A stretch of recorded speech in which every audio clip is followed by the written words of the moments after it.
Ano sabi niya?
Baka magalit si mami.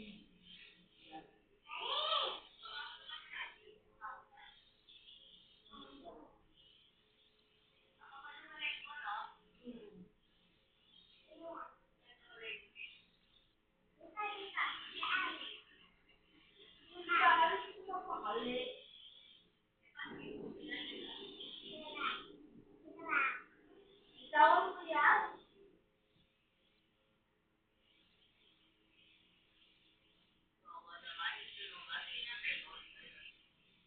Oo, tatawag na naman yun sa ilalim. Dito na. Hindi mo alam. Hirap na alam.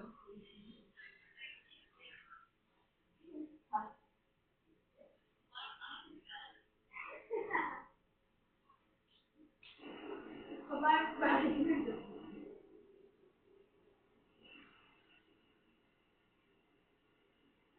Kuya, sorry. Hindi na nga. Mag-message ako sa kamag-aabang sa phone. Record.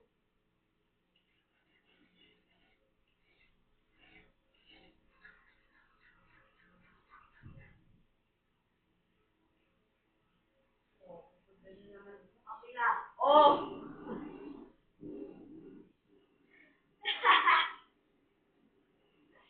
Ayun.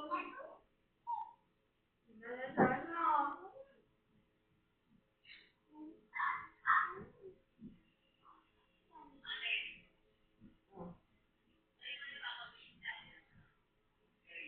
Hindi naman ako ulit.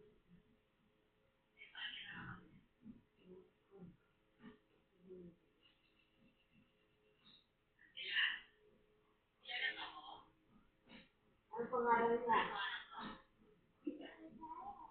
Sita.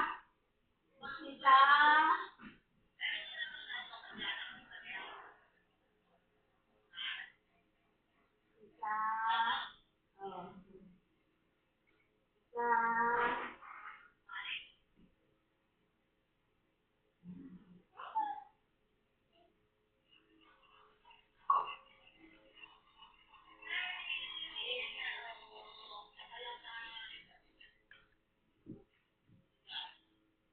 Ayan, ako. Hindi naman yung basahan niya.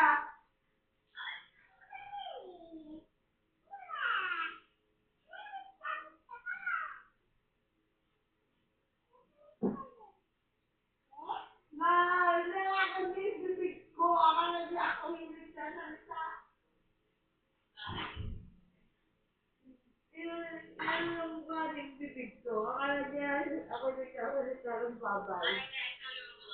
Oo. Ayaw niya ng babay. Yan, bye-bye! Eh, may batahan. May batahan dyan. Bibigay sa'yo yan. Sabi. Bibigay sa'yo.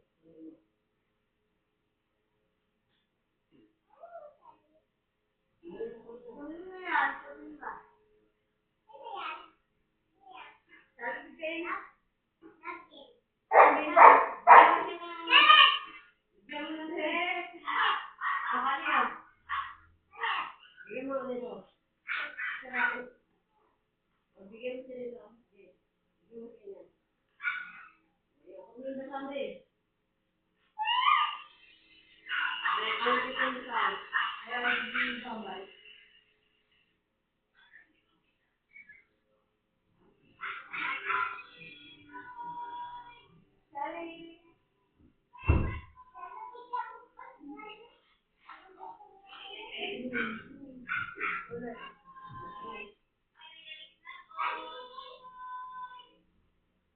If you've ever used a drill bit that stayed sharp long after cutting through metal, or watched a punch, block, or blade take on serious pressure without bending or chipping, you've already seen tool steel work.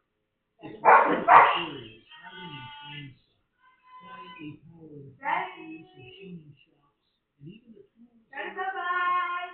But what actually makes tool steel so incredibly tough compared to ordinary steel?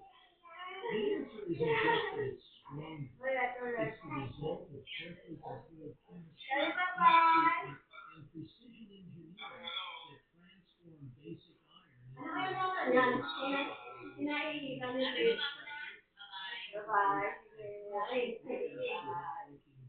constant wear without breaking down. Today, we're diving into the science and engineering behind tool steel to understand what really gives it its incredible toughness, right here on History Hit the Fan. Tama pa na yan doon eh. Sa mga chocolate na binigay ko lang na agad lahat. Hindi ko na finish. The story of tool steel goes back centuries, long before modern computing existed. Brainwashed discovered that atoms could combine and make a particle, giving birth to the first simple steel tubes. By the 18th and 19th centuries, physical steel production allowed more consistent precision, making better blades, chisels, and industrial tools possible. The real breakthrough came in the late 1800s and early 1900s during the Industrial Revolution. Engineers Herbert Winslow Taylor and Maxwell Wright developed high-speed steel, a type of tool steel that could cut metal without losing its hardness even at high temperatures. This was revolutionary because traditional steel would soften when it got too hot for the machining. Yet, today's foundation, modern tool steels used today is everything from outboard manufacturing to aerospace engineering. Tool steel isn't a single material. It's a family of highly engineered alloys designed for strength, hardness, and heat resistance. At its core, it's still iron and carbon, but what makes it special are the added elements. Different tool steels include varying amounts of chromium, vanadium, tungsten, and molybdenum. Each element plays a role. Chromium improves hardenability and corrosion resistance. Vanadium refines grain structure, making the steel tougher and more resistant to wear. Tungsten and molybdenum help the steel maintain hardness even at very high temperatures, a property known as red hardness. These elements don't just mix randomly. They form extremely hard microscopic particles called carbides. These carbides are one of the main reasons tool steel can cut, drill, and shape other materials without wearing down quickly. Even with the right ingredients, tool steel only reaches its full potential through heat treatment. This process involves carefully heating the steel to high temperatures, then rapidly cooling it in a process called quenching, usually using oil, air, or sometimes water, depending on the type of steel. This rapid cooling locks the internal structure into a very hard but brittle state. To fix that, the steel is tempered, reheated to a lower temperature, and then cooled again. This step reduces brittleness while keeping most of the hardness. What's fascinating is that heat treatment changes the microscopic structure of the steel, transforming it into more tensile. A highly polished but extremely hard plate. The balance between hardness and toughness is carefully controlled depending on what the tool will be used for. Tool steel's toughness comes from a delicate balance between hardness and resistance to cracking. Hardness alone would make it brittle, like glass. but the alloying elements and heat treatment work together to prevent catastrophic failure. The carbides inside the steel act like tiny reinforcers, blocking wear and slowing down deformation. Meanwhile, the tempered martensitic structure gives it the ability to absorb impact without shattering. Another key factor is grain size. Thanks to elements like vanadium, tool steels often have extremely fine grains. Smaller grains mean more boundaries inside the material, which helps stop cracks from spreading. This is why tool steel can survive repeated impacts and high stress without falling apart. Another major reason tool steel stands out is its ability to keep performing even when temperatures rise during heavy use. When most steels get hot from friction, like a drill bit spinning against metal, they begin to soften and lose their durability. Tool steel is designed specifically to resist that kind of degradation. This is especially important in high-speed machines where constant friction can push temperatures to ruin ordinary steel grooves in seconds. Certain steels, like high-speed steel, contain elements that form stable compounds which slow down structural changes at elevated temperatures. Instead of quickly losing hardness, the material retains enough strength to keep cutting efficiently, even under sustained heat and friction.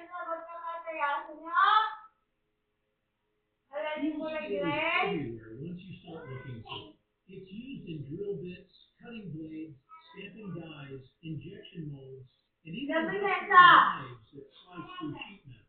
In manufacturing, it's essential for making parts with extreme precision because it doesn't wear down quickly under constant use. There are also different grades of tool steel designed for specific conditions. For example, hot-work tool steels are used in environments with extreme heat, like forging and pressing, while cold-work tool steels are used for cutting and shaping materials at room temperature. Without tool steel, modern mass production would be far slower, less precise, and far more expensive.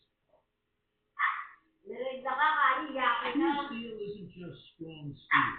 It's a carefully engineered material designed to survive punishment that would destroy most metals.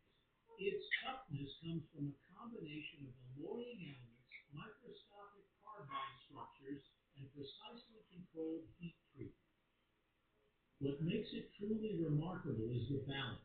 It's hard enough to cut through other materials, yet tough enough not to shatter under pressure. That combination is what makes tool steel one of the most important materials in modern industry. So the next time a drill slices through metal or a machine part lasts longer than expected, there's a good chance tool steel is quietly doing its job in the background, holding everything together. Thank you for watching. If you have suggestions for our next video, feel free to share them in the comments below. We'll be sure to give you an acknowledgement for your contribution. Thank you for joining us on this journey through the history of simple things. Don't forget to like, subscribe, and stay tuned for more stories woven through the smallest details.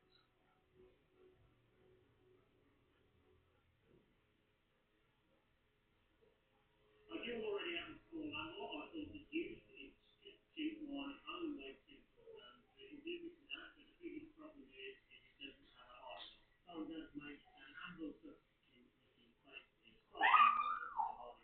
I'm going to use this thick steel here. It took me 5 dollars from when I bought the job, and it's a jaw around it.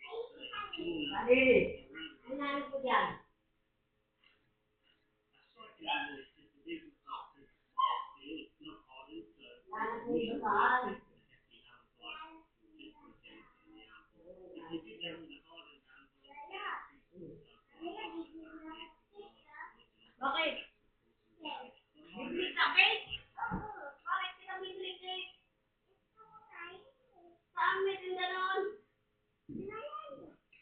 Malayo mo. Malayo. Asan ba na si Boy? Utusan natin. Dala mo. Hanapin si Boy.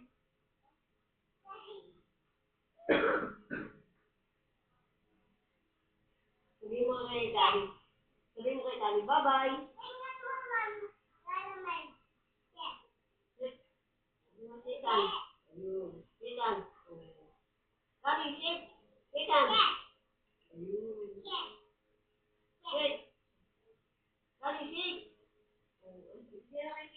yun. Sigan. Sabi mo, sigan. Sigan. Sigan. Ako kaya kung siya sa kanya, sabi mo,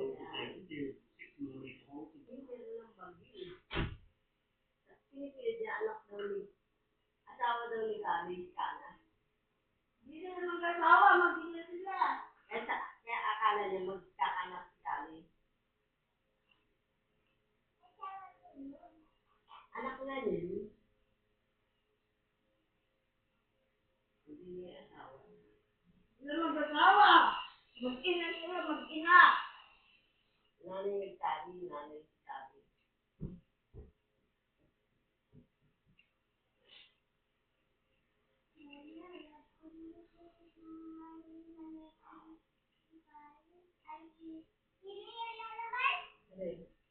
Pakoy? Angela! Okay na yun si Pakoy. Sino nag-birthday sa akin nyo? Kakatayo nyo. Nabenta na atin yun, di ba? Sino nga nag-birthday? Kakatayo ko. Hindi ko alam. Di ba yung aso nyo nandun sa bahay ni Lola Jenny? Yun yung binenta? Wow. Bakit binenta? Wala kayo pera? Sino nga nagbenta? Kakasayin ko. Sino ba nagbenta? Sino nga nagbenta?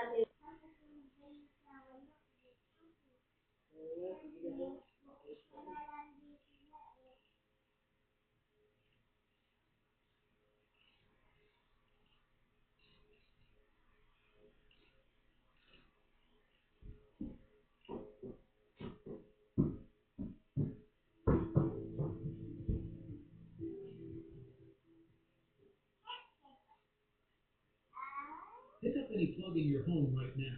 Look closely at the flat metal prongs. Do you see the holes? Two small circular cutouts, one on each prong near the tips. So subtle that most people never register them. And then, the moment you do, a question arrives that is oddly hard to shake. Why are those there? Plugs work without them. Some cheaper ones do not have them. So what are they actually for? The answer is not about electricity flowing better. It reaches back to the earliest days of household wiring, when engineers were working out how to make a genuinely dangerous force feel safe enough for ordinary people to use every day without thinking. The hidden reason electrical plugs have holes in the prongs is one of those quiet design stories hiding in plain sight. Let's get into it right here on Small Things.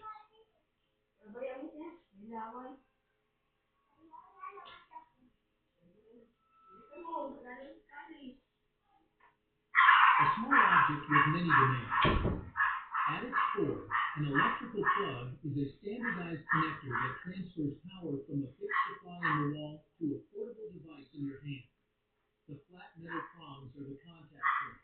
They slide into matching slots in the outlet, touch live conductors, and allow electricity to flow. Simple in principle. But the engineering around that act, how the plug fits, how it stays put, how it avoids becoming dangerous, is far more considered than it looks. A plug must make a reliable contact. It must hold position under a cable pulling sideways. It must be safe enough for anyone to handle without incident. And it must be manufacturable at enormous scale. Those small holes in the prongs are part of how engineers arrived at that balance. When the plug itself was the innovation, it did not start with holes. It started with electricity itself being a new presence in people's outlet needed a way to hold the plug firmly. The plug needed a way to be held. Some outlet manufacturers began building small spring-loaded catches inside their sockets. When a plug was fully inserted, those catches engaged with the holes in the prongs and held the connection in place, the way a press stud fastens with a quiet snap that means something is secure. The plug was either fully in or fully out. The dangerous middle position, where the prongs barely touch the conductors, became much harder to accidentally leave a plug in. This locking function was never universal. Not every outlet manufacturer adopted it, and not every design that used it relied on it equally.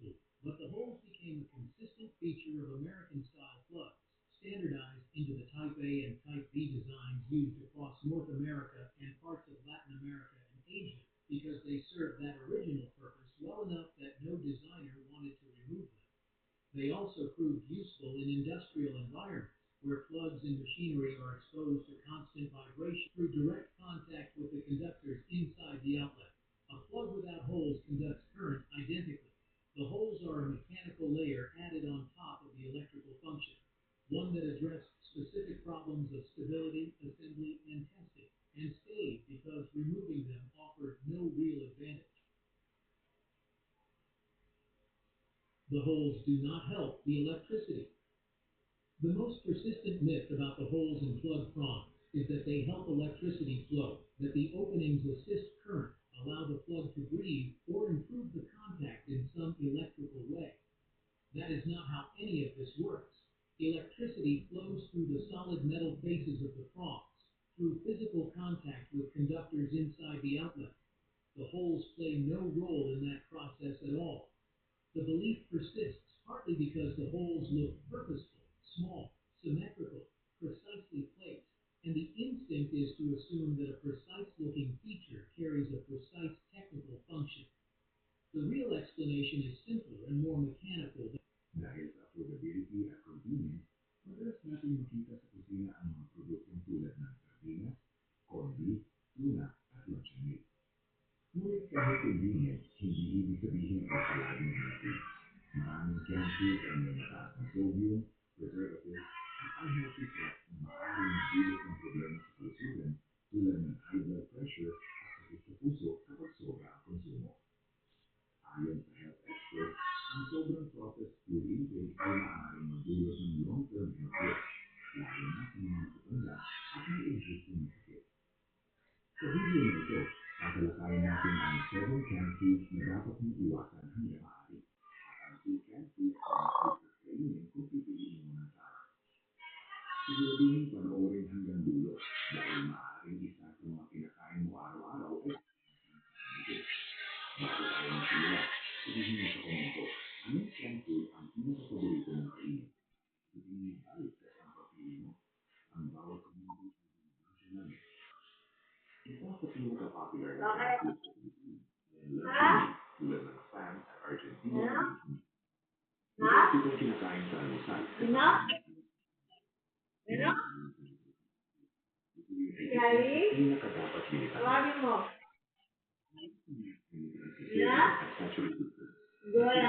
Factors para sa hypertension. Ayon sa nutritional data, ang processed foods ay maaaring magdala ng carbohydrate na iniuugnay sa health risks kapag sobra ang intake.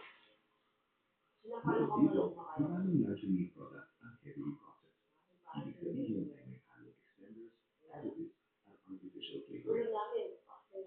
Kung ikaw ay may high blood pressure o may edad na, ang madalas na pagkain ito ay mga kondisyon.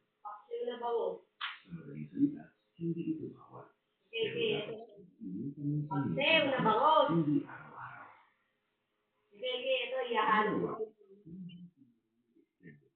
Halimbawa, Argentina, CBO. Ang corned beef ay isa rin favorite sa Pilipinas, lalo na ang mga brand tulad ng Argentina CBO corned beef. Madalas itong kasama sa almusal, ipiniprito, sibuyas, at minsan ay may patatas pa. Ngunit sa likod ng sarap, ito ang bagay na dapat natin mas maintindihan. Lalo na pagdating sa isda.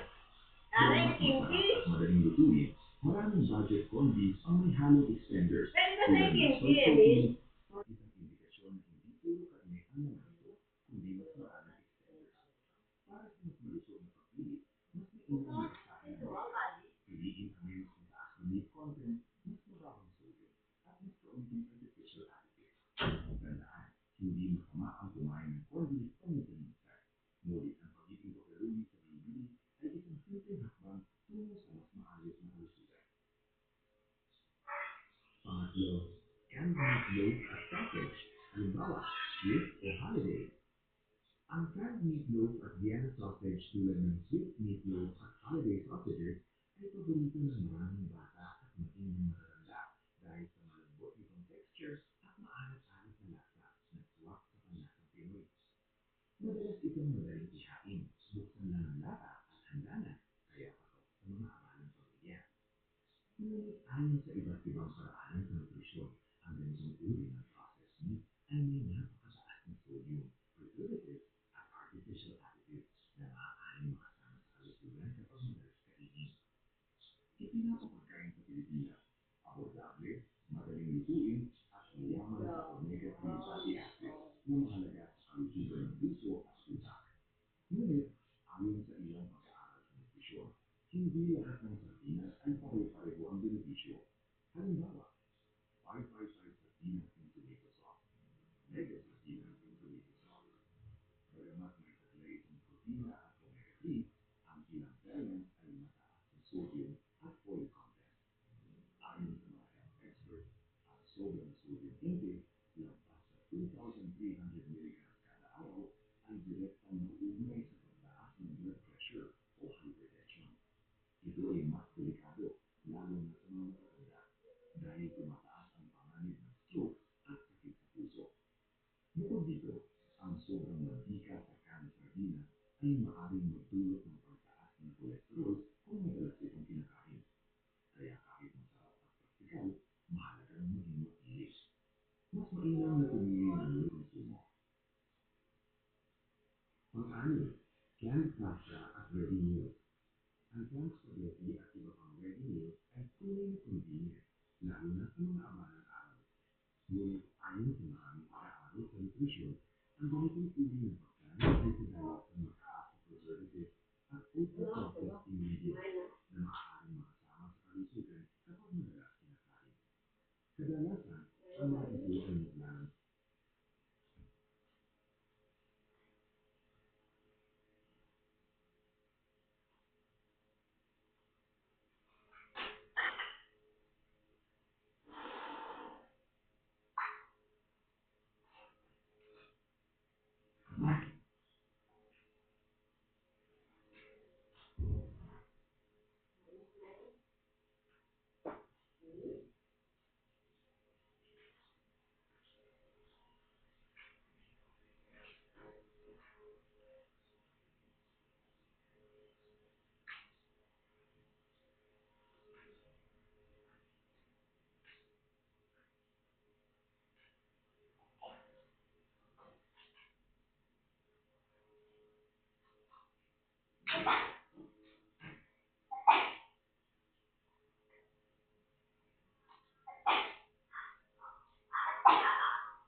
Kali, oh, kali.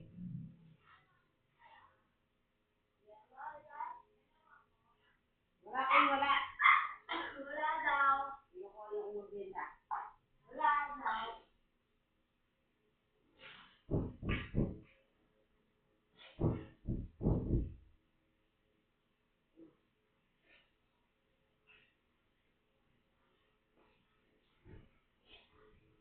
Kaya nga,